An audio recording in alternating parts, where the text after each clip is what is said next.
जो देवहूति की 9 कन्या थी ना, उनमें एक कन्या ऐसी थी जिसने अपने कुल खानदान का नाम दिल्ली तक किया। बोले दिल्ली भी फिर नीचे रह गई। पहले पूरे आगरा क्षेत्र में किया, फिर मंडल में किया, फिर प्रदेश में किया, फिर देश में किया, फिर विदेश में किया और फिर लोक लोकांतरों में भी किया। उसका नाम था अनसुईया। क्या? अनसुईया। और सुनो भैया, यदि किसी फूल की खुशबू निकलती है तो एक ही दिशा में जाती है, जिधर को हवा लेके जाती है, हैं? हवा जिधर को लेके जाएगी उधर को ही खुशबू जाएगी। जिधर से हवा आ रही है उधर को खुशबू नहीं जाएगी। लेकिन जब किसी की भक्ति की खुशबू फैलती है, तपस्या की खुशबू फैलती है, साधना की खुशबू फैलती है, तो वो चारों तरफ नहीं 10 दिशाओं में जाती है, ऊपर भी और नीचे भी जाती है। उसे कोई रोक नहीं सकता। ऐसी खुशबू होती है वो। तो अनसुईया के तप की जो खुशबू थी वो तीनों लोकों को चीरती हुई परमात्मा तक पहुंची और तीनों देवियों के, रुद्राणी, ब्रह्माणी और लक्ष्मी जी, इन तीनों के पास पहुंच गई। अब इन तीनों पे सहन नहीं हुआ।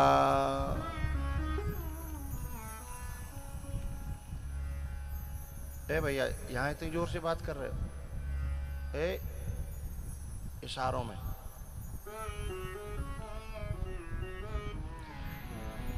ये जिन बहुओं को जो है ना, चलती कथा में पाँव नहीं छीने चाहिए। दुनिया दिखावे के लिए पाँव छी रही है।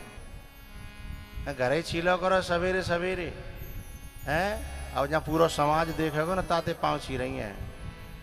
चलती कथा में नहीं छिएंगी कल से, या फिर लंच में छीलो करो। एक तो जो कानून घर धर के आवे तो कोई पकड़ो तो पको।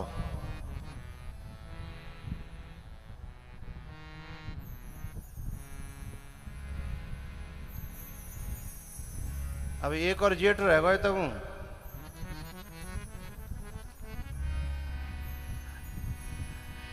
मेरे सब बहुओं से कहना है, कल से जो है चलती कथा में कोई पाँव नहीं छिएगी। या तो सवेरे घर छी लो, सांझ को छी लो घर, या कथा में छूना है तो लंच में, है ना? अब यहाँ बैठी का मिलते पूछ रहा हूँ, हाओ? हाँ ठीक है।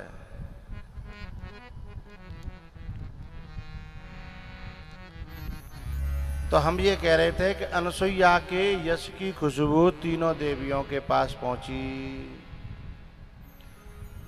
और तीनों देवियों में देखो भैया, एक दोष होता है आगमापाई और एक दोष होता है धातुगत।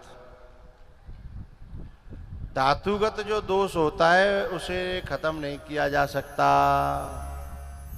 और जो आगमापाई दोष होता है उसे खत्म किया जा सकता है। तो माताओं में कुछ दोष जो है आगमापाई होते हैं और कुछ दोष धातुगत होते हैं। तो ये ईर्षा का जो दोष है ये धातुगत है। ये कितने प्रवचन सुनाए ले, कितने ढोल बजाए ले, कितने अनुष्ठान यज्ञ कर ले, लेकिन भैया ईर्षा जाने वाली नहीं है। अच्छा, ईर्षा बहुत दिनों तक पता नहीं चलेगी तुम्हें, जब तक कि कोई ईर्षा करने वाला सामने नहीं होगा। लेकिन तुम्हें लगेगा कि मेरी बहन के अंदर, मेरी पत्नी के अंदर, मेरी माँ के अंदर किसी के प्रति कोई ईर्षा नहीं है। ऐसा था कि एक जो है तुम्हारे गांव में पास में एक भैंस गांव है ना, भैंस, रोड पे, हाँ भैंस। वहाँ जो है ना एक परिवार में एक बहुत अच्छे संत थे, वो रोज रामायण का पाठ सुनाते थे, शाम को राम कथा सुनाते थे।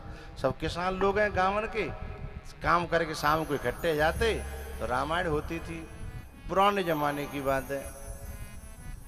तो जब राम कथा होती थी तो एक बिलैया जो है ना बड़ी शांति से आके कथा सुनती थी, एकदम बिल्कुल हिलना डुलना नहीं।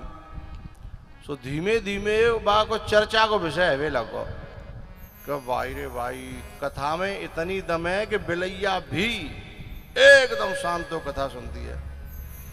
धीमे धीमे पता नहीं क्या उस बिलैया को हुआ कि वो इतनी शांत हो गई कि पंडित जी बाकी ऊपर लालटेन धद्दो करे, वो नहीं हिले। और चमत्कार हो गया है। आओ तो साव पूरे नवलपुर में और इधर मेहरारा, खाड़ा, आमल खेड़ा और जलेसर तक चर्चा का विषय बन गया है। तो एक दिन जो है देवेंद्र यादव को पता लगा कि ऐसे ऐसे चमत्कार हो रहा है कि हमू देखे हमें। वो दिल्ली से आयो, अब वैज्ञानिक बुद्धि रहे, वो तो कसौटी पे कसेगो तभी तो बात मानेगो। अब वैसे कहोगे कही हुई बात तो मानने वाला है नहीं। जो साइंस वाला व्यक्ति है वो तो जो है कस करके कसौटी पे देखेगा। उसने कहा साहब हम देखेंगे चल के। सुबह ने कही कि पहले पूरी सूचना ली कैसे कैसे क्या होता है। बोले जब रामायण शुरू होती है वैसे ही बिलैया एकदम आ जाती है और एक कान भी नहीं हिलाती है। लालटेन धर देते हैं पंडित जी तो भी जो हिलती नहीं है। माने कि चलो हम देखेंगे। सो देवेंद्र ने कहा करो अपने घर में तो एक चुईया पकड़ ली और चुईया कुर्ता की जेब में डाल के ले गो। तो जाके राम कथा में चुपचाप बैठ गो। आप सब बढ़िया कथा चलता रही सब लोग देख रहे और लालटेन धर दई के ऊपर बिलैया बिल्कुल नहीं हली। सो देवेंद्र ने कहा करो धीमे से चुईया नेक में चली। सो चुईया ने जैसे ही चू करी सो एकदम बिलैया ने कान खड़े करे। हाँ सोई लालटेन गिर पड़ी। लोग बोले भैया चमत्कार का जो कम है वो पंडित जी को कहा बात है। सो देवेंद्र बोले कि साहब अभी तो चमत्कार खत्म है बार देखियो जी बिल्ली नाचेगी है। पंडित जी बोले नहीं नहीं बिल्कुल नहीं नाचेगी। बिल्ली पढ़ी पढ़ाई और बिल्ली बिल्कुल शांत रहती है, कोई गड़बड़ कर रहा है साहब हम का जो गड़बड़ ना कर रहे। सोईबा ने जेब में तो निकाले कि चुईया जैसे ही फेंकी सो बिलैया ने लालटेन फेंक के और रामायण के ऊपर ते हू लेके हैं और जे तांडव करो हैं। तो जितने मेहरारे के और खाड़े के और जलेसर तक के लोग हद गए वे सब समझ गए कि भैया बिलैया कितनों पढ़ाए ले हो कितनों सिखाए ले हो, लेकिन जब चूहा सामने आवेगो तो फिर कोई बाकी चलने वाली नहीं है। अब समझदार तो समझ गए होंगे हैं। समझदार के लिए सारा ही काफी है। तो ईर्षा की वृत्ति जब तक कोई प्रतिपक्षी नहीं है, सामने वाला नहीं है, तब तक दिखाई नहीं देगी। लेकिन जैसे ही सामने वाला कोई आ जाएगा, चूहा आया और बिलैया की शांति खत्म है। तो अब ये और छोटी मोटी जो मृत्यु लोक की जो माता बहन है उनकी तो बात छोड़ो भैया। कहाँ लक्ष्मी जी, रुद्राणी, ब्रह्माणी, उनके अंदर ईर्षा जगी कि बताओ मृत्यु लोक में ऐसी नारी जो हम तो ऊपर रह गई, उसका यश इतना बड़ा। तो तीनों ने अपने अपने पतियों को बुलाया कि जाओ उसकी जो लंबी रेखा है ना भाई मिटाओ। जाको पतिव्रत धर्म बहुत ज्यादा ऊपर जा रहा है, चाहे कम करो। बोले क्या करें? बोले जाओ भीख मांगने के बहाने। और हमारे देश में जो सनातन धर्म कहता है कि यदि नारी अपने शरीर को नग्न किसी को दिखा दे तो उसका पतिव्रत धर्म नष्ट हो जाता है।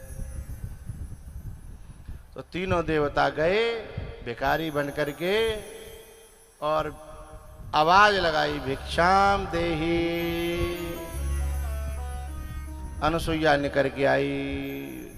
बोले बताओ मैं क्या सेवा करूं आपकी। बोले सेवा में जो डालना हो भिक्षा में वही डाल देना, लेकिन एक काम करना, हमें निर्वस्त्र होकर के भिक्षा चाहिए। अब यदि और कोई होती तो घबरा जाती, लेकिन उसे अपने धर्म पर बड़ा भरोसा था, अपने तप पर बड़ा भरोसा था। उन्होंने कहा बिल्कुल मिलेगी, निश्चित मिलेगी। और तीनों देव जो है आंख फाड़ फाड़ के देखें कि ये तो हिचकिचाहट भी नहीं हुई ने बिल्कुल भी है।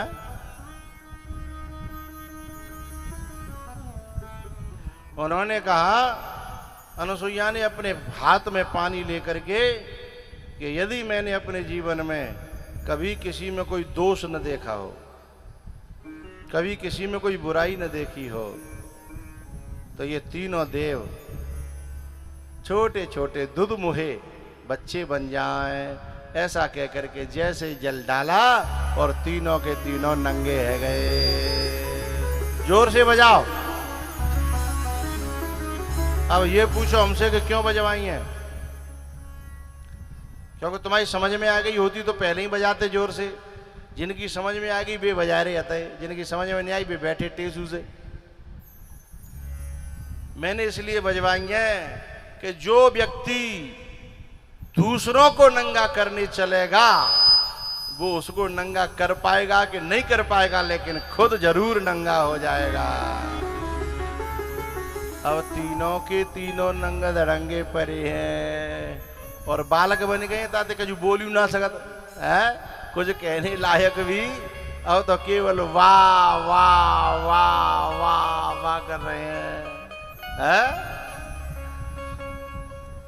जो दूसरों को नंगा करने चलेगा ना, जो तोकू कांटे बवे तू बवे वाकू फूल, और तोकू फूल के फूल हैं वाकू बे त्रिशूल।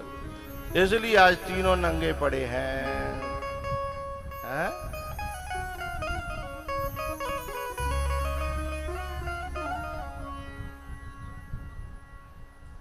आता है? आओ।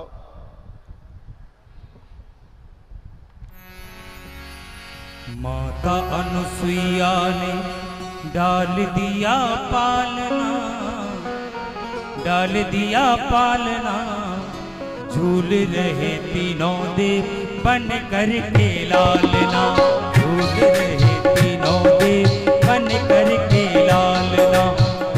एक बात कहनी है माताओं से, मैया ये अनुसुईया आसमान से नहीं टपकी थी, किसी धरती पे जन्म लिया और हम तुम में से ही थी। हर माता में इतनी शक्ति होती है, इसलिए मेरे देश में कन्याओं के पांव छुए जाते हैं, कन्याओं को जिमाया जाता है। क्यों?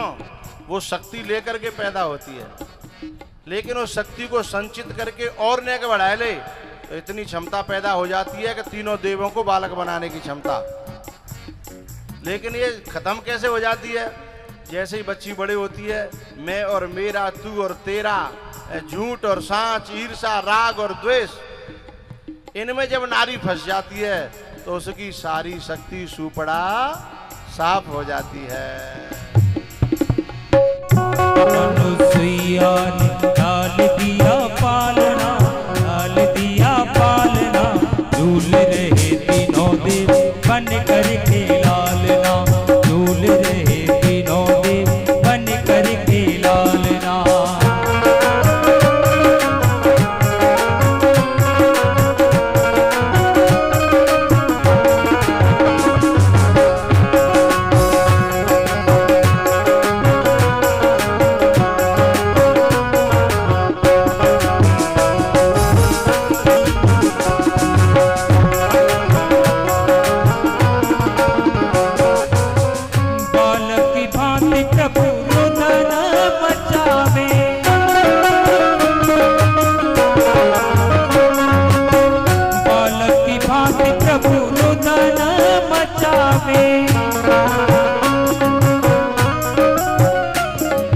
ब्रह्मा और भोले से संकेत बतावे, ब्रह्मा और भोले से संकेत बताओ।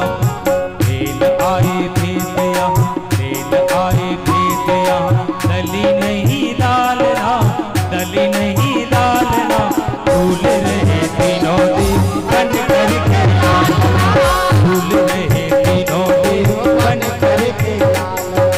माता अनुसुईया ने डाल दिया पालना, डाल दिया पालना, भूल रहे तीनों।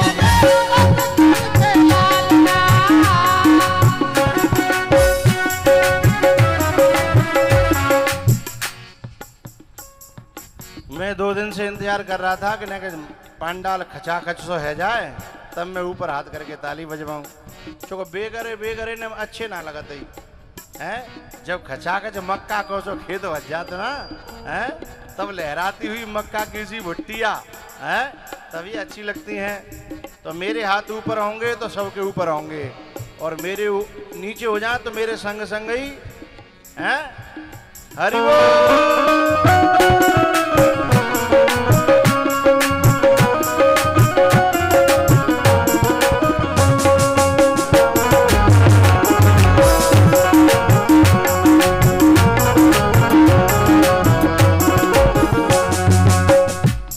बात बताऊं, मेरे हाथ नीचे है तो नीचे तुरंत कर लो करो। अरे अरे अरे अरे अरे कजू तो बिल्कुल ही बावड़ सिलने और बावड़ सिलनी है। जिनको सिखाया हमने उंगली पकड़ पकड़ के, और वो भी चल रहे हैं तेवर बदल बदल के हैं। भाई गाड़ी में एक्सीलेटर होना चाहिए तो ब्रेक हो तो होनी चाहिए हैं। गिरिराज महाराज की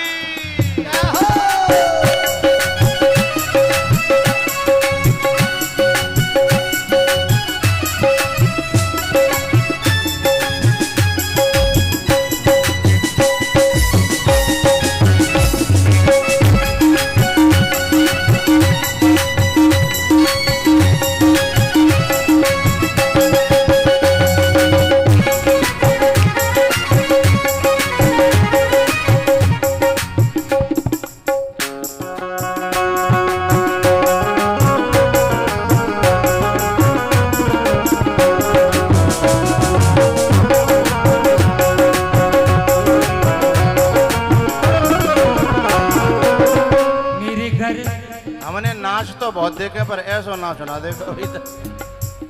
हरि बोल।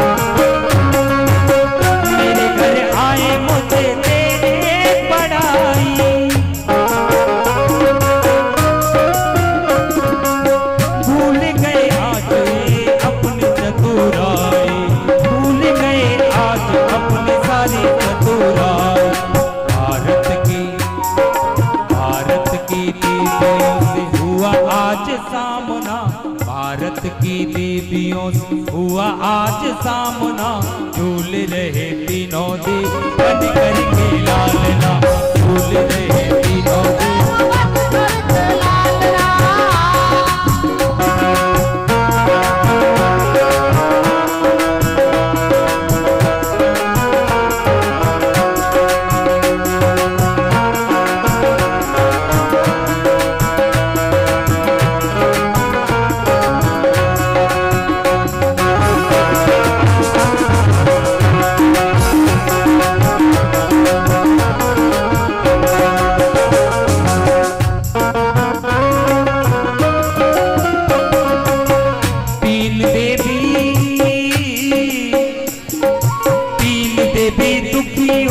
कुटिया पधारी,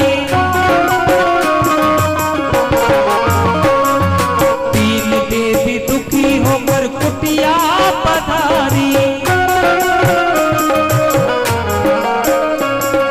माता मोहे पति दे दो बिनती हमारी, माता मोहे हे पति दे दो बिनती हमार। तीन पुत्र तीन बधू आए मेरे सामना, आए मेरे सामना। झूल रहे तीनों देव बन कर के लाल, झूल रहे तीनों देव बन कर के लाल, झूल रहे तीनों देव बन कर के लाल। माता अनुसुईया लाल दिया पालना, लाल दिया पालना। झूल रहे तीनों देव बन कर के लाल, झूल रहे तीनों देव बन कर के लाल, झूल रहे तीनों देव बन कर के लाल, झूल रहे तीनों देव बन कर के लाल, झूल रहे तीनों देव बन कर के लालना। माता अनुसुईया ने डाल दिया पालना, डाल दिया पालना। झूल रहे तीनों देव बन कर के लालना, झूल रहे तीनों देव बन कर के लालना। भारत की देवियों से हुआ आज सामना, अरे भारत की देवियों से हुआ आज सामना। तीनों देव झूल रहे बन कर के लालना, तीनों देव झूल रहे बन कर के लालना। भारत की देवियों से हुआ आज सामना, हुआ आज सामना। तीनों देव झूल रहे बन कर के लालना, तीनों देव झूल रहे बन कर के लालना। तीनों देव झूम रहे बन कर के लालना।